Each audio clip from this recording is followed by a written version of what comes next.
Oi, pessoal, professora Cristiane aqui. Nós vamos começar a nossa aula de introdução ao sistema nervoso. Vamos lá.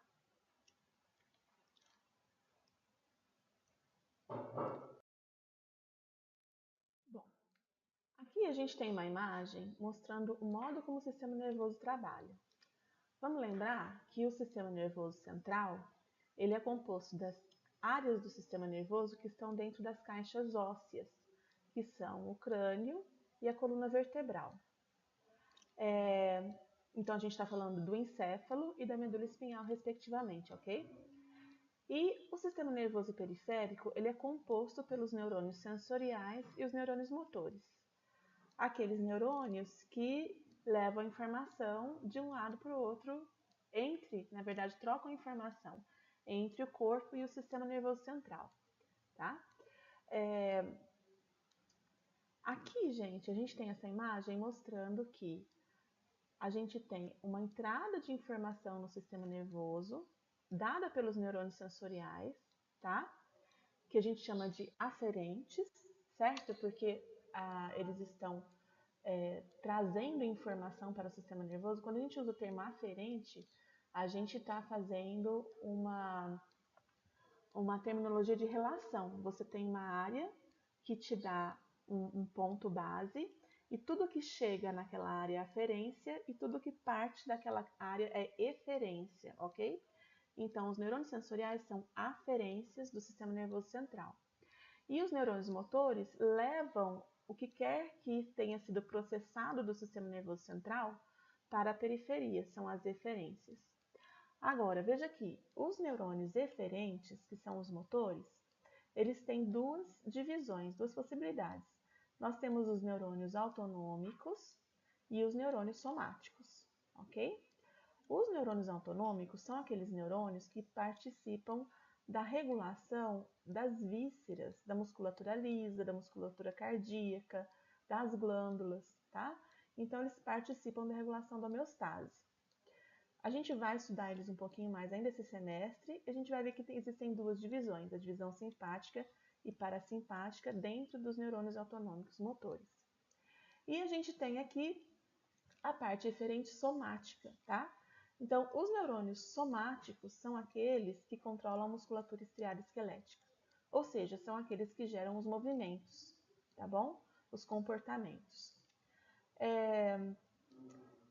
As aferências, então, elas são usadas para o processamento pelo sistema nervoso central, tá? E uma vez processadas as informações, o nosso sistema nervoso, ele ativa comportamentos, tudo bem?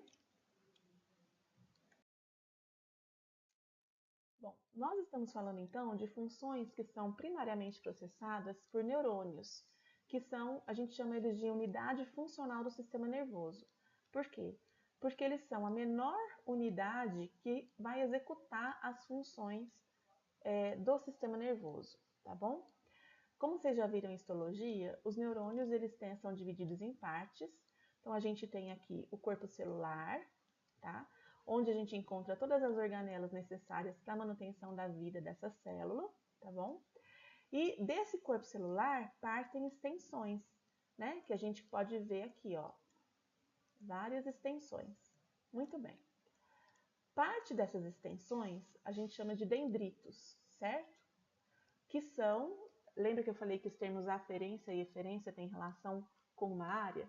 Os dendritos são as aferências do neurônio, tá bom? E a outra extensão que a gente chama atenção aqui, que no caso é única, e geralmente é única ou são poucas, é o axônio. Como vocês já viram, o axônio é uma região especializada do neurônio que vai, na verdade, conduzir o potencial de ação para que esse neurônio possa passar sua informação adiante. Muito bem, vamos apagar isso aqui para a gente continuar.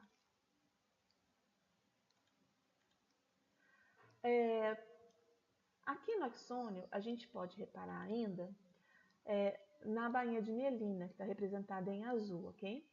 A bainha de mielina, vocês sabem, ela é feita por células da glia. Então, nós, na verdade, temos muitas células que não são neurônios, que ocupam o sistema nervoso e que apoiam os neurônios na sua função. Na verdade, as células da glia são importantíssimas, porque na ausência da função delas, os neurônios não conseguem trabalhar, né? Então ele depende muito de uma função regulada das células da glia. Muito bem, então nós temos corpo celular, os dendritos, que são a área de entrada de informação, o axônio que conduz o potencial de ação e os terminais sinápticos, por onde é feita a transmissão de informação entre um neurônio e a sua célula-alvo. Nessa nossa imagem, a gente tem uma fibra muscular representada aqui, mas a célula-alvo pode ser também uma glândula ou pode ser um outro neurônio. O axônio do neurônio, ele vai ter diferentes comprimentos, tá? Muitos neurônios têm axônios muito longos, por isso a necessidade do potencial de ação para conduzir informação. Como os axônios são estruturas muito longas, quando o neurônio precisa fazer, né, uma condução de alguma estrutura, alguma proteína, alguma substância entre o corpo celular e o terminal axonal, nós temos então necessidade de um transporte com gasto de energia para levar estruturas ou substâncias por essa longa distância. O mesmo acontece se a informação tem que vir do terminal axonal para o corpo celular. A gente também precisa de um transporte para conduzir essas estruturas ou substâncias do terminal para o corpo celular. Muito bem. Quando a gente fala de uma condução que vai do corpo celular para o terminal axonal, a gente fala de um transporte anterógrado, ok? Então, que vai na direção do potencial de ação, por isso vai para frente, por isso o termo anterógrado, tá bom? Agora, quando o transporte é feito no outro sentido, do terminal axonal para o corpo celular, nós estamos chamando isso de retrógrado, porque é um transporte que vai para trás, né? Do fim da condução para o início, né? Seria um transporte ao contrário, né? Na outra direção. Muito bem.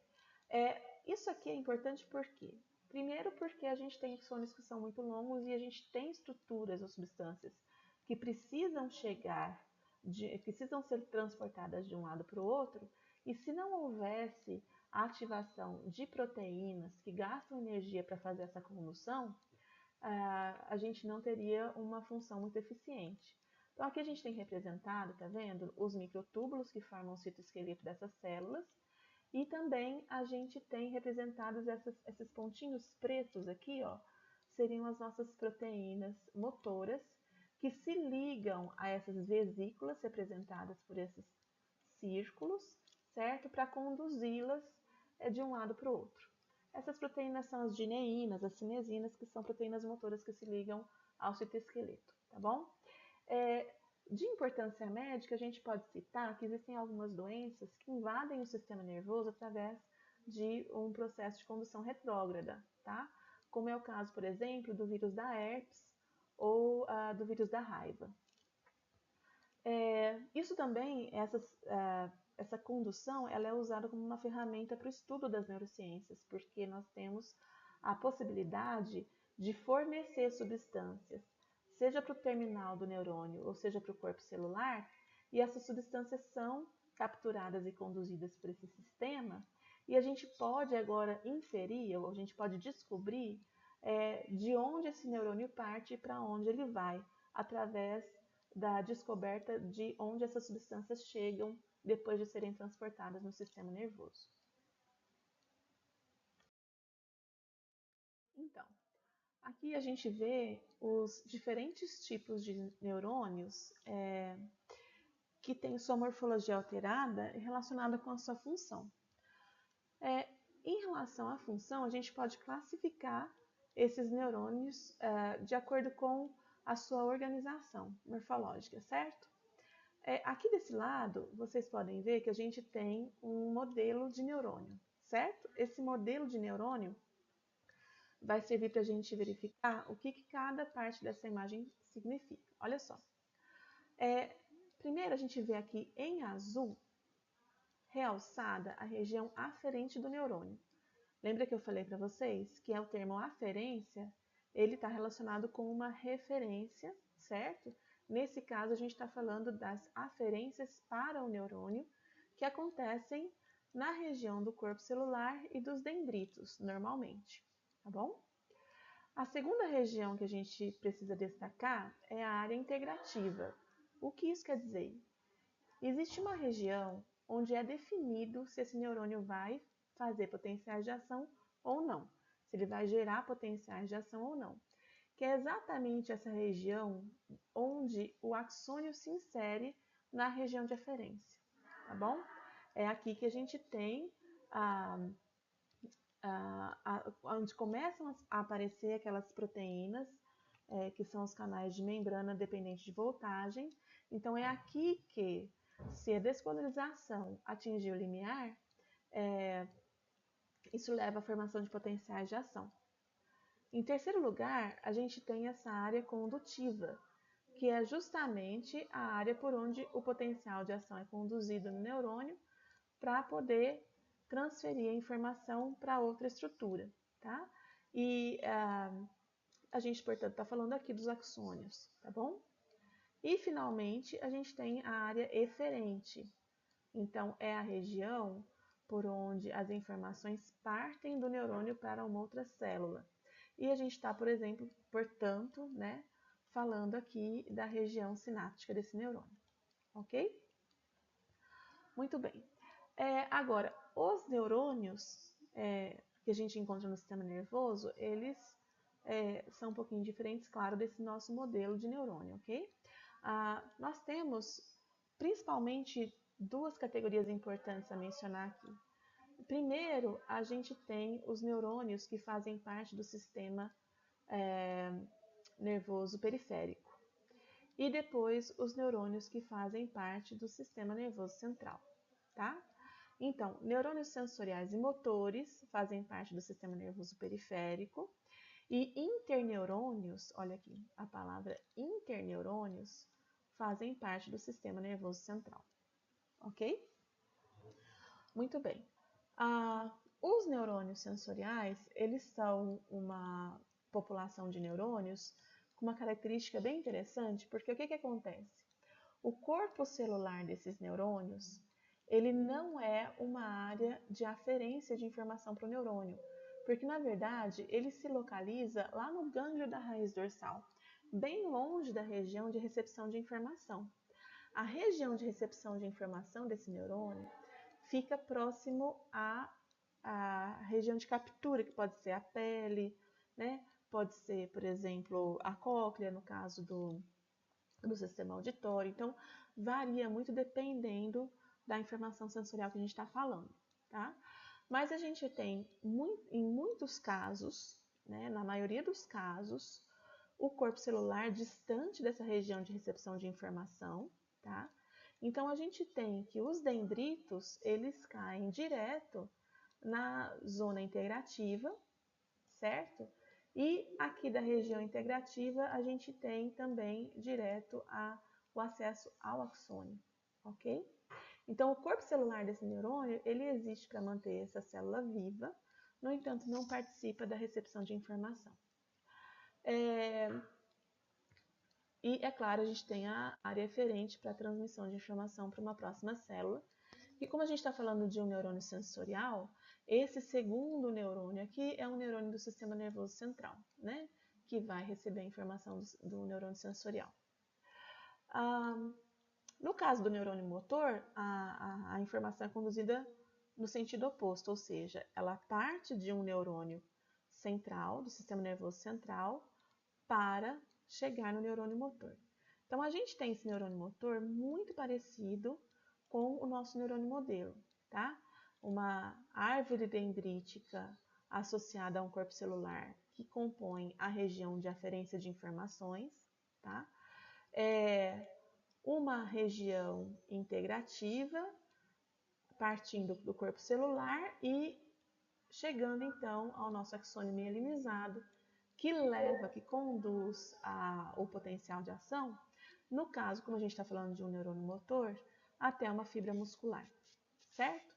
Agora, se a gente estiver falando esse músculo aqui, né, se o neurônio for do sistema nervoso autonômico, ele ainda passa por um segundo neurônio numa cadeia de neurônios periférica aqui, que a gente vai discutir mais tarde, mas ele pode chegar então em fibra muscular lisa, fibra muscular cardíaca também, tá bom? Mas esse exemplo aqui especificamente é de um neurônio motor somático, ok? Bom, em relação aos neurônios, aos interneurônios, que são neurônios que ficam dentro do sistema nervoso central, portanto, eles fazem comunicação entre dois outros neurônios, né? A gente vê esses neurônios representados aqui, ó, os neurônios que levam informação e os neurônios que recebem informação desses interneurônios, tá bom? Nós temos também, aí as morfologias são as mais diversas, não estão representadas aqui, tá? Mas a gente tem a área de recepção de informação, a área aferente do neurônio, composta em geral por corpo celular e dendritos. Aí o tamanho da árvore dendrítica vai variar muito conforme a função específica de cada neurônio. A região de integração, que é a região de inserção do axônio, e os axônios e a região de eferência do neurônio. Muito bem, agora a gente vê uma diferença importante aqui nessa região, que é a região condutiva, que é a região axonal. Por quê? Porque nós temos, de um lado, axônios não mielinizados e de outro, axônios mielinizados, tá? Deixa eu apagar um pouquinho aqui para a gente poder enxergar melhor as coisas. Ok. Então, por que a gente tem interneurônios não mielinizados aqui e interneurônios mielinizados? Porque os interneurônios que são os locais, tá? São interneurônios que ficam em circuitos pequenos dentro de substância cinzenta. Portanto, os seus axônios são axônios curtos, né? Eles não precisam ser mielinizados para conduzir a informação de forma eficiente. Eles comunicam uma área muito próxima à outra. Então, de novo, são neurônios que participam de circuitos locais, por isso o nome interneurônio local, certo? E que, portanto, não precisam de mielinização axonal. Os interneurônios de projeção, por sua vez, eles são neurônios que ligam duas substâncias cinzentas diferentes do sistema nervoso. Então, por exemplo, eles podem ligar o córtex motor ao neurônio motor lá na medula espinhal. Então, você vê que o neurônio ele é um neurônio que se projeta para áreas distantes, portanto, são axônios mais longos e que se usam de mielinização para conduzir melhor essa informação. Além disso, o fato deles serem mielinizados é exatamente o que dá a coloração mais esbranquiçada da substância branca, certo? Então, os axônios desses neurônios são axônios que passam pela substância branca do sistema nervoso central, ok? Bom, a gente tem mais um último tipo neuronal aqui, que é a célula neuroendócrina, que é um tipo particular, onde nós temos o quê? Neurônios que, ao invés de liberarem sua substância transmissora, né, ou seu neurotransmissor, para informar outras células, né, do que está diretamente em informações sinápticas, né, a outras células da sua mensagem, na verdade ele libera essa substância na corrente sanguínea, ok? Então, como esses neurotransmissores, agora chamados de neurohormônios, caem na corrente sanguínea, eles funcionam, né, como hormônios, por isso são chamados de neurohormônios, ok? Essas células neuroendócrinas, elas também têm uma área de aferência, então elas também são acionadas por outros neurônios, elas também têm uma área integrativa, né, então também depende de um acionamento mínimo que chegue ao limiar do neurônio para ativar o potencial de ação, e é claro que elas também conduzem essa informação via potencial de ação. Mas nós estamos falando de células que são curtas, têm axônios curtos. Em geral, são células que se localizam lá no hipotálamo e que vão mandar essa liberação de neurotransmissor lá pela hipófise, tá bom? Então, não tem necessidade de mielinização.